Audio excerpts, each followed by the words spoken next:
Hello everyone from Fukushima, Japan. I have to be careful not to move this mic. Fukushima Prefecture. This is the place that made the news some 10 years ago because of the tsunami and everything. But it's just so beautiful around here. Very peaceful. And I'm in the countryside.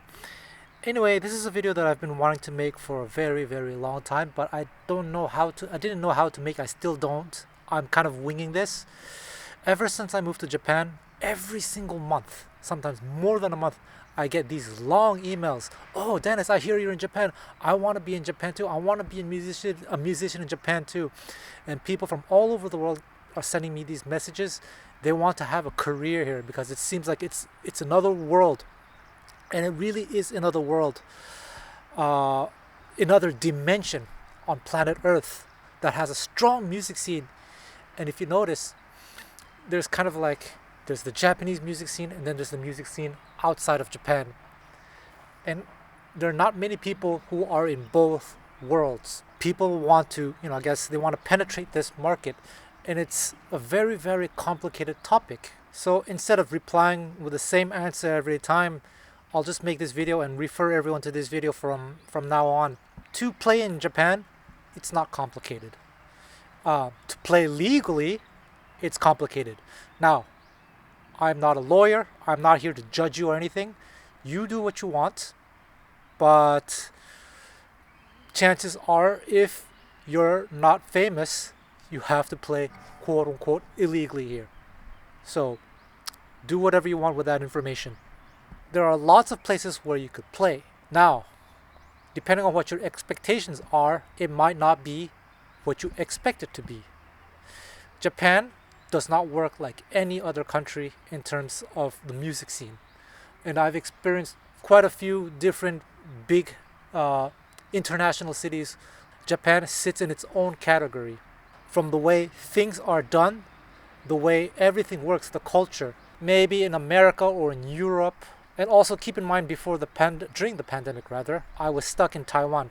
So I got to experience East Asia as well. And I've been to Korea as well. It's true that in East Asia, things are a little bit different. And if you think of it as a spectrum, Japan sits at the very, very, very extreme end. I see some influences of Japan in the Taiwanese music scene, but I also see some strong Western influences. So Taiwan is kind of a mix. Even though Taiwan has a very small music scene, it's growing. But Japan is really in its own category. So in Taiwan or in USA or in Europe, you may, for example, be someone who likes music and say, hey, let's go listen to some jazz. Let's just go to this local jazz club and listen to some music. That culture almost does not exist in Japan. There are such places, but they're very, very, very few. They're the exceptions, not the rule. What it is in Japan, it's almost like being in a boy band or girl band. You have idol culture. You may have noticed, you can see these documentaries on YouTube. You have like these preteen girls being idols, and you look at the audience, it's all like middle-aged men. While, I'm not criticizing anything, it's definitely, if you're coming from outside of Japan, it's a little bit shocking, it's a little bit weird. But it's not just that. The same thing exists in all styles of music. I'm not going to name names, but like if you're a handsome guy, you could be a handsome jazz player like me. No, just kidding, not me. But you can be like super young, handsome, and you look at the people who are going to come to your shows, usually middle-aged women, housewives or things like that. Yesterday, I went to a jazz club actually in Fukushima City, and we were talking about how jazz was not popular. But then he showed me a picture of a very pretty pianist, a pretty girl. When she showed up to the venue to play, audience was all middle-aged men. It's almost like this worship samurai culture. You stay loyal to one person. In fact, you're not really a fan of a style. You may like the style, but what you are is a fan of a person, and you follow this person all over. And you stay loyal to this person, because if you go see someone else, it's almost like you're betraying the person you're loyal to. I'm generalizing, okay? Because there are obviously lots of exceptions, but having lived here for quite a while, I'm starting to see a lot of common patterns. And this is me also talking to a lot of foreigner musicians who live here, noticing the same things. So what this means is, if no one knows who you are in Japan, it might be very, very hard to get an audience unless you go somewhere outside of the big cities where there's only one jazz club. And if that one jazz club owner is good at promoting gigs, you might get an audience. You might. Now, one of the most famous gypsy jazz players in the world, before he was super famous, when he was maybe like medium famous around the world doesn't mean you're famous in Japan. Okay? At that time, actually, he was one of the most famous in the world, but by Japanese standards, not so big. One time, a promoter brought him to Japan, and he was freaking out because no one was at the gig. No one showed up. So this is one of the biggest names in gypsy jazz, in the new generation. To give you an example, it works in such a very different way here. And what it is here, it's a very transactional country. I don't mean this as a criticism, okay? But it's so transactional. Like, for example, when you play often, it's a pay-to-play system. Some places will take up to 80%, 50%. There are different things. There are different tiers you can choose from. And what it is to protect the venue from financial loss. The person who has to bear the burden of any financial loss is you, the artist. Okay? So when people ask me, who can I contact to help me set up gigs? This is very dangerous territory, because that person is taking risks on your behalf. And so a lot of Japanese people are very uncomfortable when they receive such mails. Hell, like, hey, my name is blah, blah, help me set up a gig, blah, blah, blah, we'll take over Japan, blah, blah, blah. It's not how you think it is. And I also noticed that Japan can be very, very proud as well. Like, they can feel threatened from outsiders. Well, that's the same with any other country, actually. But I've noticed there's a big rivalry thing going on in Japan within each musical community. Almost like there's a guild for each style of music. I've heard there's a guild for flamenco, there's a guild for bossa nova, there's a guild for this. And it's kind of like gatekeepers. You don't play good gigs in Japan in X style without going through the guild, so to speak. I'm not saying this to scare anyone, and I'm not saying this as a criticism. This is an observation. I love living in Japan, but I understand what it is to work in Japan, how to live in Japan. So I work within the system. But for those of you who are asking all these questions, I want to make a career here, you really have to understand this. And sometimes I tell people this and they don't believe me. They get silent. Maybe they get pissed off at me for saying the truth. And then when they come here, they realize I was saying the truth all along. I was not exaggerating one bit. Japan is one of the only countries when you go to jam session, you can pay up to $30 US, $40 US is to jam. You might spend $50 to jam on one or two songs. Such places exist. That's very much the norm, because in Japan it's tied to the culture. It's tied to the language, actually. There are lots of videos about this on YouTube, about Japanese culture, on Reddit. I read a lot of the articles. I watch a lot of vlogs and everything. It's a high-stress culture.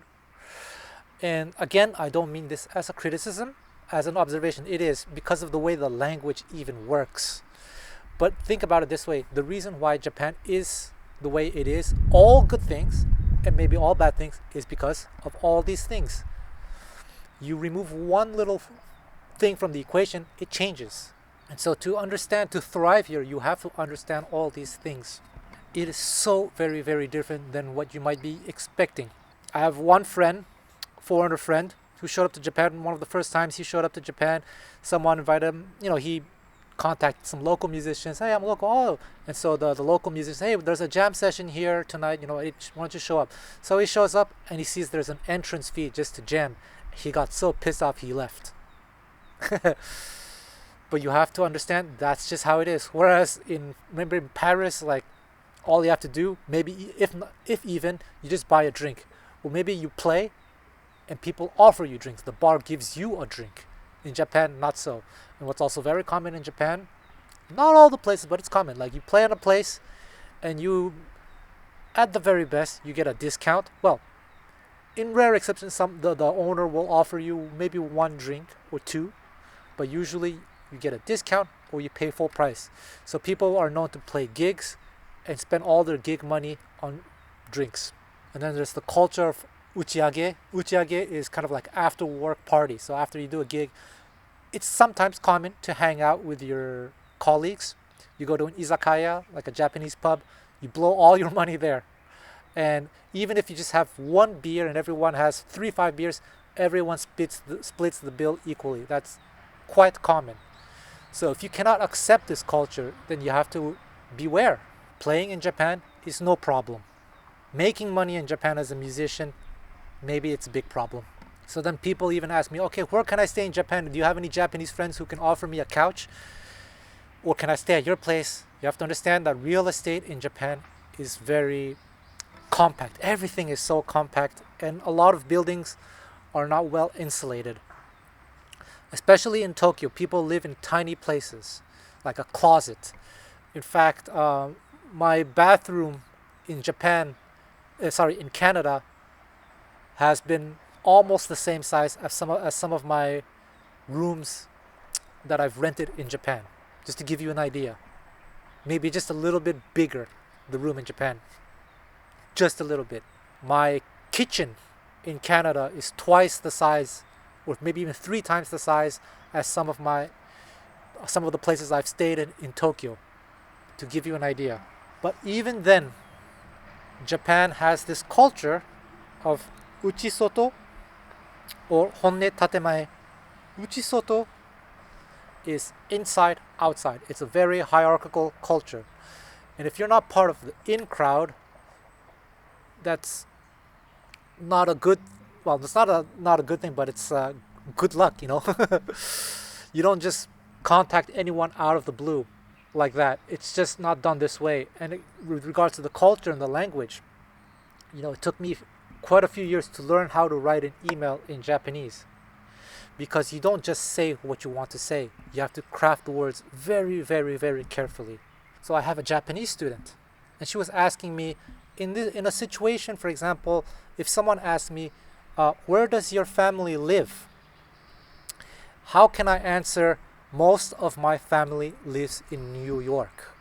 Okay, if you literally want to translate this, you can say, most of my family lives in New York. 家族はほとんどニューヨークに住んでいます。So, grammatically correct. But depending on who you ask in Japan, there could be implied meanings. It could have this feeling that if you say most of my family lives in New York, that you're trying to hide something. Can't you be more specific? Can't you say, well, my brother, my little sister, and my mother lives in New York. My father passed away, and my other brother lives in Sacramento, California. That's the Japanese way of actually answering a question. You have to be very, very mindful of the words you choose. Just saying most of my family lives in New York could potentially have an implied meaning that you're trying to hide something. Very complicated language. So this honne tatemae, honne is your true feelings. Tatemae is what you say to maintain social harmony. And everything. So let me give you an example. One of my friends was touring Japan. His bass player had an old antique violin for sale. So they went into actually a used violin shop where the store will potentially buy your instrument. Okay? So they show up to the store, they show the violin, and they ask, are you interested in this violin? So the shop owner or whoever's working there, there was this long moment of silence, likeそうなんですね。ちょっと, like just these filler words until my friend realized that in Japan you cannot say no. Well, it's not that you cannot say no, it's not typical to outright say no.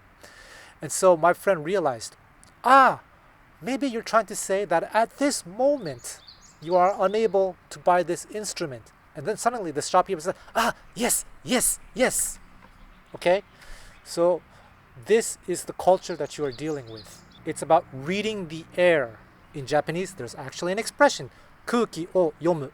That is how the language works. And this is how you have to navigate things. Here's another example. I had an American friend, let's say A, in town, showing him around, and I happened to let him know that that same day, another foreigner friend, let's say B, happened to be in town and it was set to play with local Japanese musicians. And this is a common friend. So A was like, oh no way, B is in town, I haven't seen that person in so long, I'm definitely gonna check out that gig. Oh man, can I borrow a guitar so I can sit in with him? And I told him, listen, it's not likely that you're gonna sit in with B. And A was like, what do you mean?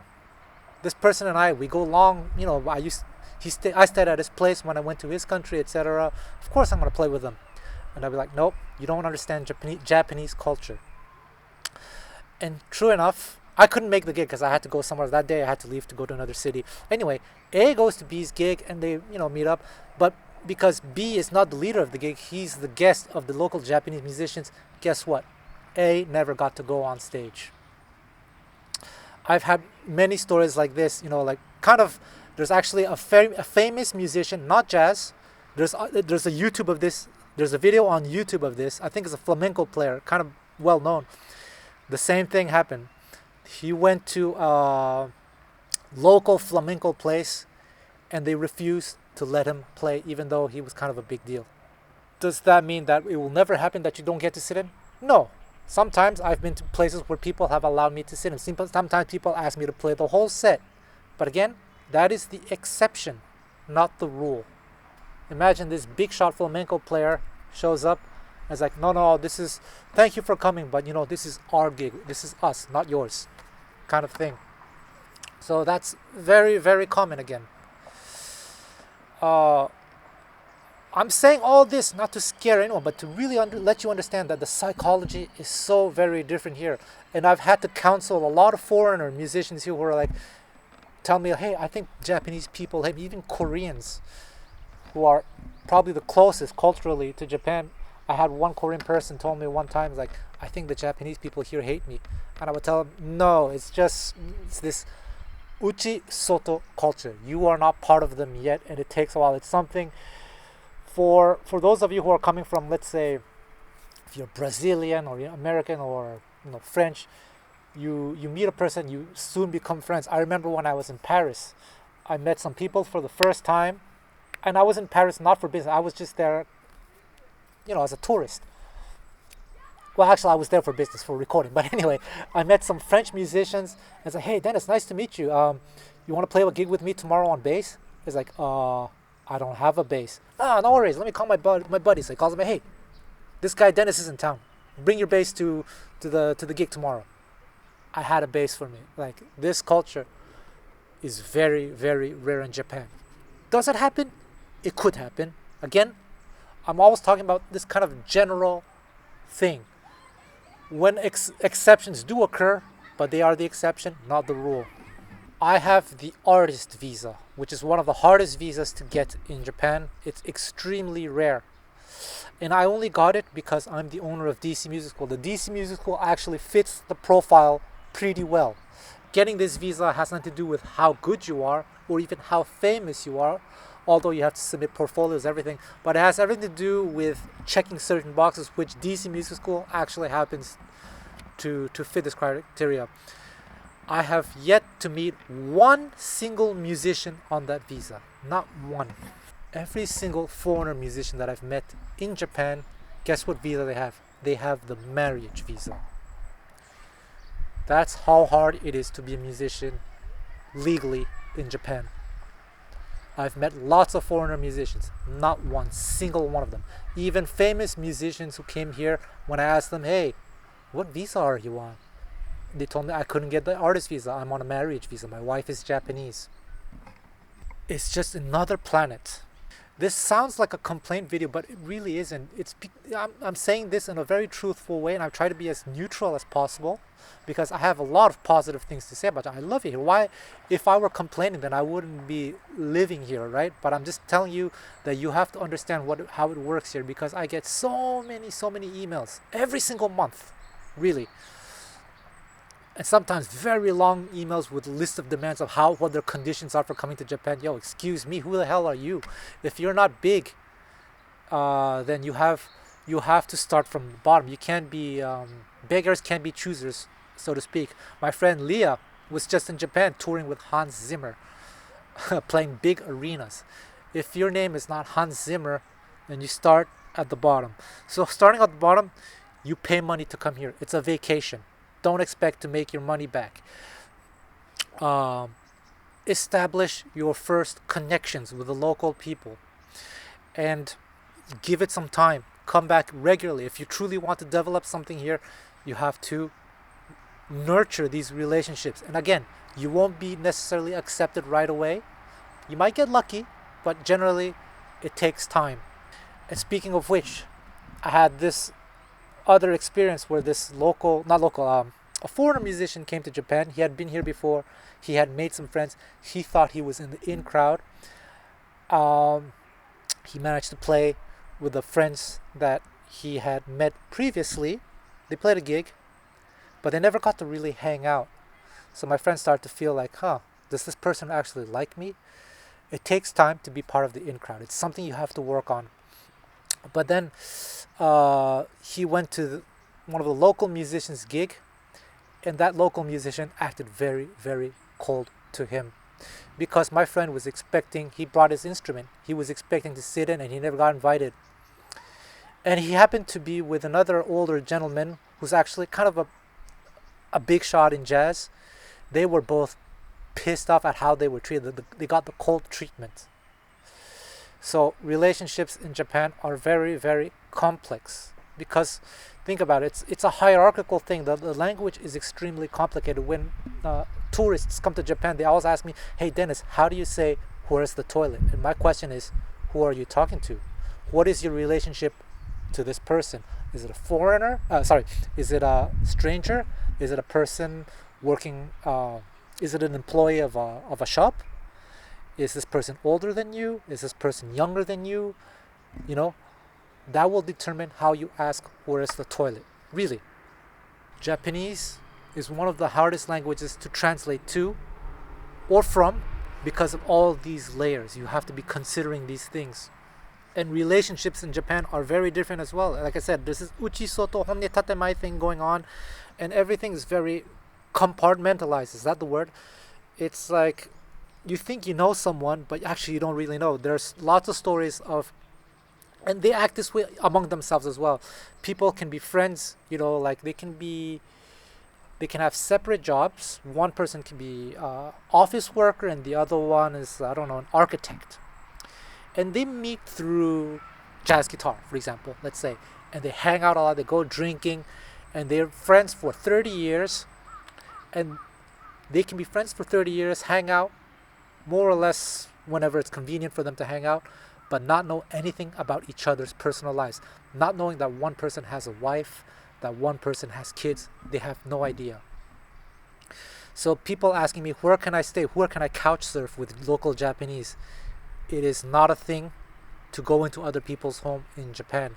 That's why, I used to have this homestay program in Canada, which I feel is so difficult to do in Japan because culturally, it's not common. It's not done to have people come into your home.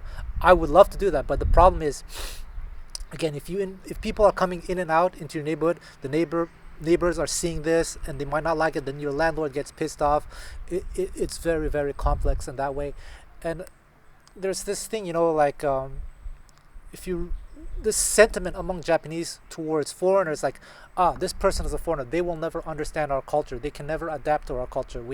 And it's kind of true in the sense that there are some things that are so very, very specific, insanely specific, and they take such pride in it, they protect it. Might not make sense to foreigners. And so the problem is, if I do this homestay program in Japan and a foreigner kind of like breaks these social rules, these rules are not written in stone, but it's something that it's done through this reading the air thing. I, as the person who invited a student to Japan, am seen as being responsible. For example, if, like, an employee at McDonald's spits in a customer's burger, who's responsible? Well, that employee's gonna get fired and probably sued. But who's responsible? McDonald's is. So I'm responsible for people coming in. So these are the kind of things that I have to deal with. I'm trying to figure out how to work with this, because I'd love to do homestay in Japan. And again, I'm not saying these things to scare people away, but I want people to really understand this. To really thrive in Japan as a foreigner, you have to understand these systems. I have another story. I have so many stories. Another American friend came to Japan to visit another American friend, and he introduced me to this American friend living in Japan for over 20 years. What I noticed is that this person living in Japan for over 20 years is someone who learned how to adapt to Japanese lifestyle. And we were both trying to explain to the tourist, now, actually, this is not what we do in Japan. Maybe you shouldn't say that. But I was like, no, but this is how I like to do things in America. Yeah, but it's not how we do things in Japan. You shouldn't do this. And a lot of people have told me, Dennis, you've changed. So it's funny, after we hung out with this person who's been living in Japan, the tourist goes to me, man, this person changed a lot. You should have seen him back when we were roommates. He was like a wild party animal.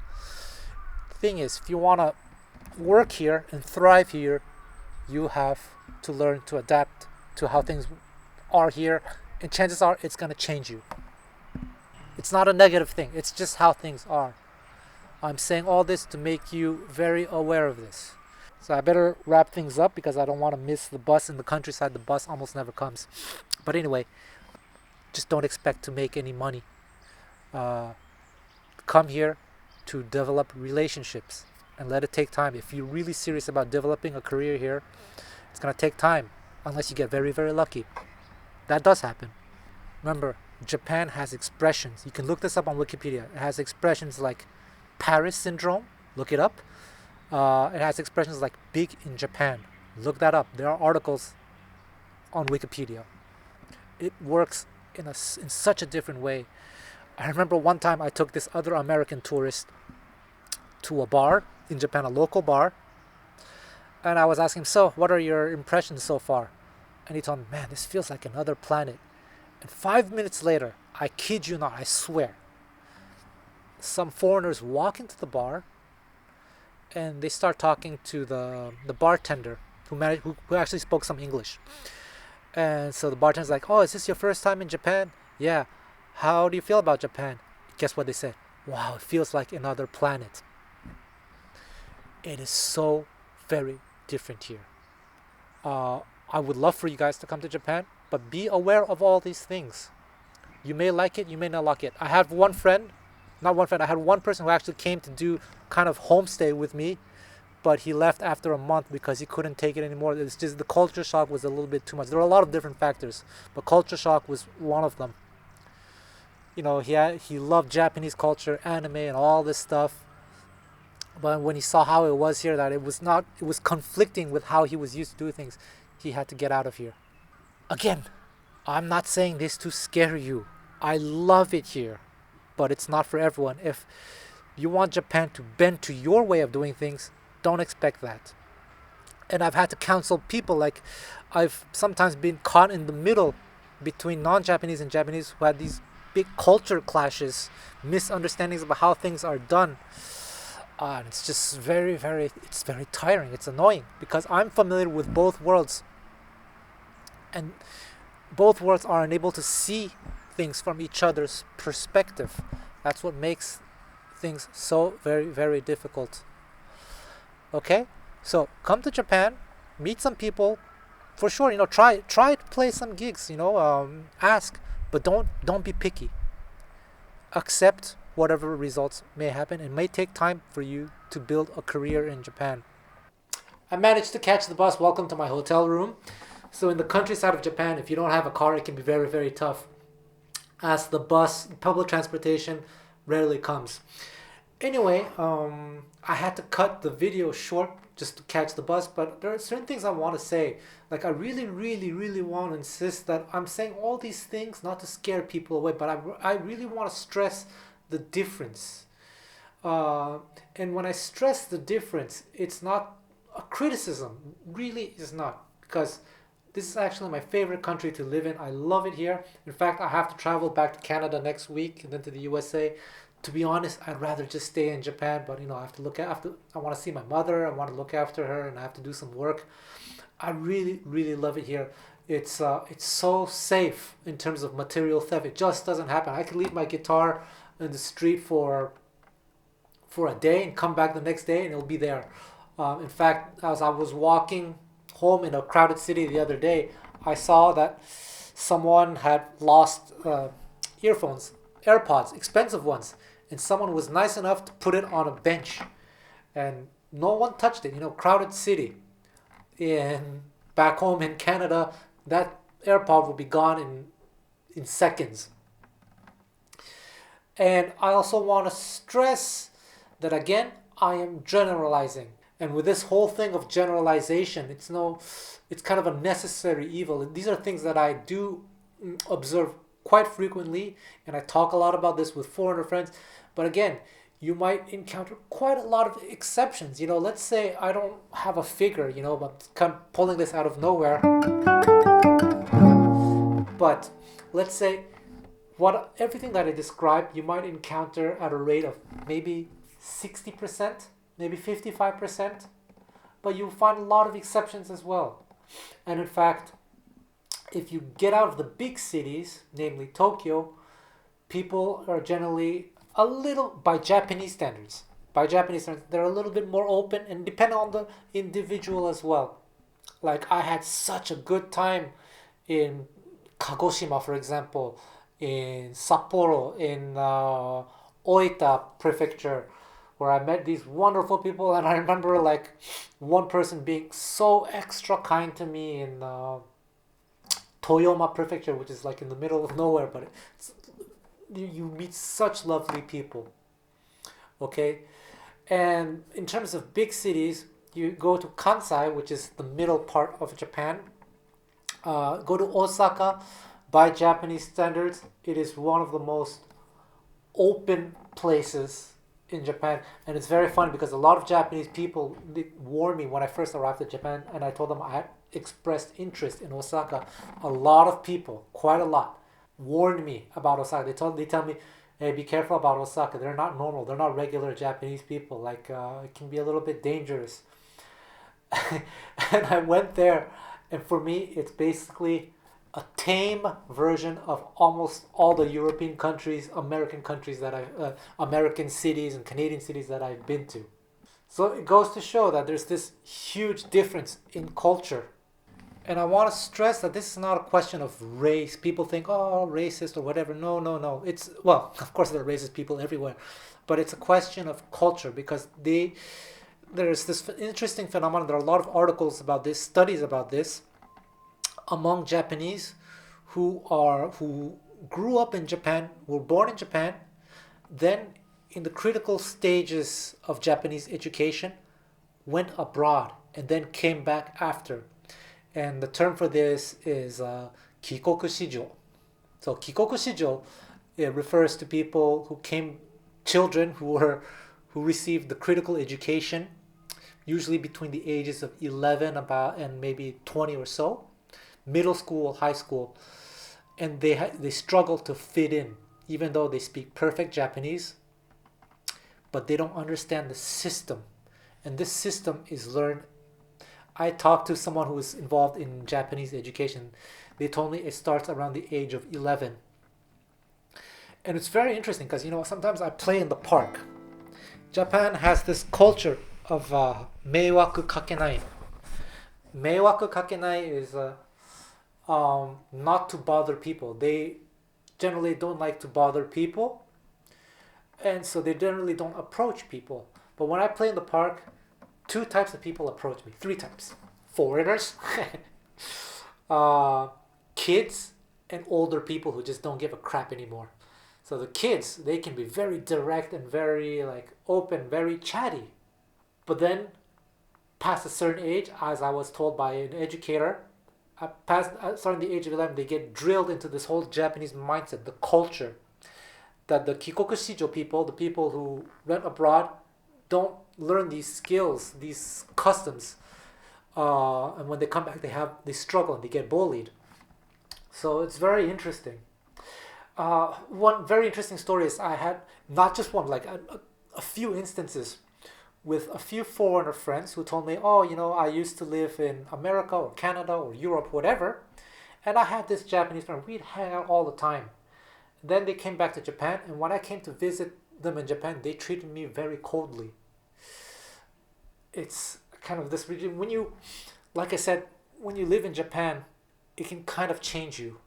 And if you went through this education system and you know how things work in Japan, you, even though you were one person in another country, when you come back here, you can become very, very Japanese. So I can think of three instances of this where people told me the exact same thing. I found this on a psychological level so very fascinating. Like they were best friends in America, in Europe or Canada, but in Japan it's like cold treatment. Again, uchi, soto, inside, outside. Very, very interesting phenomenon. So I say this to you so that you really understand how things are. And I'd rather say things very plainly like this without, again, any kind of negative emotions for me. I say this in the most neutral way. And my hope, I really would like you guys to come here and experience things for yourself. And hopefully now that you have this in your head, I prefer you to quote unquote expect the worst, but actually for things to turn out to be much better than for you guys to come here and expect things to go your way and then run into all these cultural misunderstandings. So that's my purpose with this video. Come to Japan, ぜひお越しください. And I hope you have a great time. But just be aware of these things that I told you. I forgot to add a very important detail, so I'm going to insert this somewhere in the video as I edit it. People may be wondering, okay, what's the deal with all these foreigners then who have connections to Japan? Why are they seemingly touring in Japan regularly? So, such people probably have ties to Japan in one way or another. Maybe they developed this relationship long time ago. They started doing what I told you guys to do, which is to come here, meet people, and slowly develop these relationships. Or they may have contacts that they developed elsewhere back home. So one thing that's very common is, for example, you go to school somewhere and you have a Japanese classmate, and then that Japanese classmate one day invites you to tour their home country, but they're probably not making much money.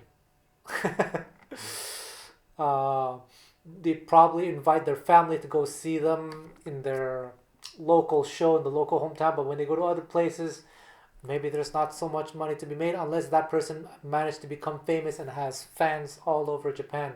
The moral of the story is don't be picky about your conditions. Be willing to invest in it if it really matters to you to have a career here in Japan. If not, like I said, beggars cannot be choosers. Think of it as a vacation where you spend money here, but it's an investment. That's just how it is. It's also the same for a lot of East Asia, Taiwan, Korea, China, etc. If you're coming from Europe, like Western Europe, from America, it's the flights are very expensive to get here, right? To get to East Asia. And vice versa, it's the same thing. It's very expensive for people here to go to Europe, to Canada, to America. So this cross-cultural thing is very difficult. And some people find contacts through different organizations as well. Institutions that have cultural exchange programs, government sponsorship, things like that. So, like, here you're either a big shot, in which case you don't need to be watching this video, or you have to, fight your way to the top. It's very funny.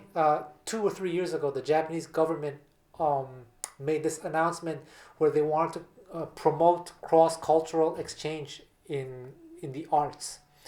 And so they were offering this when performers come to Japan to perform, they get the entertainer visa.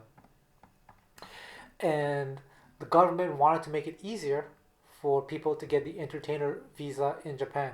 So if you can prove, I don't remember the exact details, but they said that if you can prove that you make, I think, $3,500 US a day, they'll extend your visa. So if every day you can earn $3,500 US, it's now easier for you to get an extension. Wow, amazing. Thank you. Thank you, government of Japan. As I'm editing this video, I keep thinking of new things to say because I'm winging this, right? I should probably be more prepared, but I like to improvise these things. It's part of my training to learn how to speak better, to give presentations in the moment. So with regards to the complexity of Japanese relationships, just a few days ago, I was at a jazz club, a jazz jam session, and I heard a very interesting conversation, and I've heard this conversation many times. So it's between two Japanese people.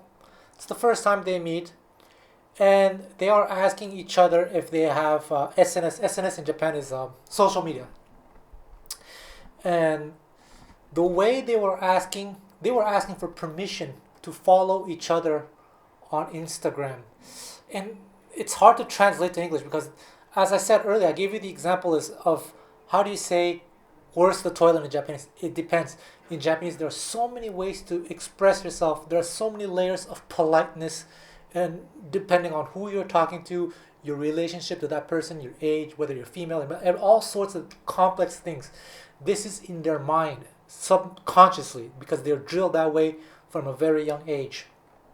Okay, so the way they were asking, you can ask in a number of ways. Again, I'm generalizing here because you'll always find people who are maybe more direct and whatever, definitely will. But what I do here often is this way of speaking that's so indirect, which is very Japanese. The more indirect you are, the more culturally Japanese you are. So they were asking, will you allow me to humbly ask you to get the permission to follow you on Instagram? I don't even know how to translate that. This form, させていただけます. させていただけませんか is even more indirect. You have to learn Japanese to really understand these layers. So you see how complex the language is from a cultural point of view. And this will affect the music scene, the mentality, the way they talk to you, the way they think about you, the way they think about life. Like in English, let's say I want to ask you out to hang out tomorrow. Let's go to the It's like, hey, let's hang out tomorrow. Or, hey, you want to go to the restaurant with me tomorrow? And that's it. Very natural, right? In Japanese, in English, sorry. And almost in Chinese as well, it's the same thing. 明天要一起吃饭吗? Chinese, boom. Nothing wrong with that. In Japanese, you don't ask, would you like to eat with me tomorrow? Do you want to eat? Instead, the proper Japanese way is, tomorrow, shall we not have dinner together? See, indirect. And to be even more polite, you might even say, if you have time, if you wish to, shall we not eat together tomorrow? And like I said, it took me a while. It took me a few years to learn how to write emails in Japanese. First, like someone you don't know, it's like, hey, my name is so-and-so, I'm from Canada. No, it's, pardon me for the sudden intrusion. I'm taking some of your time. I would like to, please allow me to humbly introduce myself. 自己紹介させていただきます. So think about it. The fact that the language is culturally so complex. There's a lot of things that cannot be translated to English. There's this saying that they use that's very common in Japanese, よろしくお願いします. And there is no accurate translation in English. I mean, literally, it's please do well by me. But it's such an important aspect to their culture. Another one, お疲れ様です. otsukaresama deshita. You are tired. It must have been tiring, something like that. Or even, like when people say, how do you say bon appetit in Japanese? Most people probably say itadakimasu, but actually that's probably, culturally speaking, the closest equivalent to bon appetit.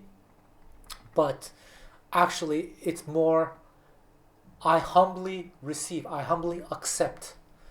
It's very, very complex. So this affects the Japanese person's psychology. And so that's why there's this sentiment among Japanese that that person's a foreigner, they'll never understand our ways. I kind of understand what they mean. This just cultural misunderstanding. I had this thing, I played with my friend Leah Ziegler. She's such a sweetheart. I love her. She was on tour with Hans Zimmer, and she was playing for like 5,000 people in an arena, and she wanted to play a jazz gig with me in front of 30 people. That was great. The people in Nagoya are so much fun. Now, those people were crazy in a good way. They were like wild. It reminded me of the West. So you see, there are exceptions. Like these people in this outskirts of Nagoya City. Anyway, at one point, Leah saw that I could play the bass and a little bit of the violin, not well. And then she was like complimenting me. She grabs the microphone and says, "Wow, Dennis is such an asshole. Look at that. He can play all those instruments." And the Japanese are like, "Huh?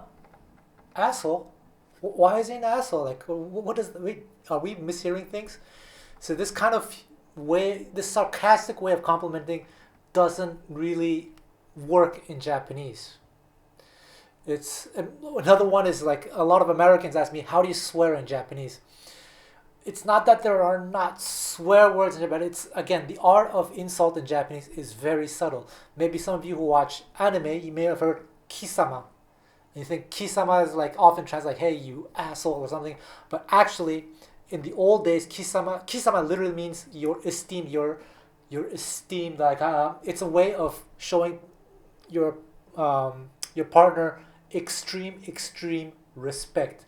It's basically saying you, but putting you on a pedestal. So when you hear that in anime, it's used in a very passive aggressive way, kind of like, no kidding, Sherlock. Oh, thank you, Einstein. It's really that. So the art of insult in Japanese is very subtle and multi-layered and complex like that. So when I told this story to a South African person, apparently that person was very confused, because apparently for South Africans, this kind of compliment, this sarcasm doesn't work. And that person was asking me, please explain to me, how is this a compliment? I just don't get it. And it's just this cultural gap. For me, growing up in North America, and also being with Europeans, like Dutch people who are sometimes so sarcastic, like overly sarcastic sometimes, if I can say so. Not all, but some. Some of the sarcasm, it just, if you don't grow up that way, then you probably just will never get it. And so this communication thing between Japanese and non-Japanese is similar. I've sometimes had to intervene between like feuds between foreigners and Japanese. It's just so complex. Japanese relationships are super complicated. I've even seen Japanese people like who were once so tight, best friends, that like even said, we are like family. This person is like family to me. And then they have a fallout over something stupid and they never talk to them. They become mortal enemies. And I would ask them, can't you just, talk it out? It's like, the response I get is, no, we are Japanese. This is how we are. Whereas, when I'm with my gypsy friends, sometimes like they beat each other up one day, the next day, oh, you're my brother, I love you. So this cultural difference is so strong. Again, I'm generalizing. You'll always find exceptions. But I just want you to be fully prepared to understand the mentality that you're going to have to deal with if you truly want to have a career here in Japan.